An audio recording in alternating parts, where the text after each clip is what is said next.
Assalamu alaikum everyone. So welcome back to the Pepe update today. So Bitcoin is also above the all-time high. We're trading at $69,500.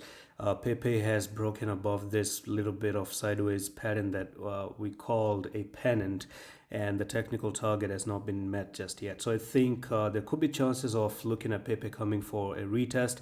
If it doesn't actually make this another continuation out there to continue higher, we might actually see just a small drop down to 7841, maybe take some stop losses at 7500, and then from there jump up all the way to 12,000, and that's where you have your next technical target, hopefully. So if you look at Bitcoin and what it's doing, it's pretty amazing. Okay, Bitcoin is kind of making an amazing movement, right? Even Bitcoin has broken above this little bit of resistance out there. Okay, so we can actually look at Bitcoin in particular. I think Bitcoin is looking for 85,000, as I spoke some few weeks ago, and this can actually continue all the way up to $76,000 as well. So 76, 85,000 is actually pretty much on the cards.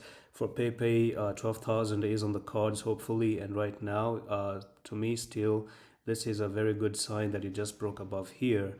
And we just might see a small drop. If you do see a small drop, I think it's pretty much a retest. Okay, so break above, come down like this, retest it, turn the resistance here, turn it into support, and you continue to move a little bit higher. So coming down to 6175 will result in the destruction of this little bit of ascending triangle. So be careful, and that's pretty much it for this quick update today, and I'm going to see you in the next one. Allah Hafiz.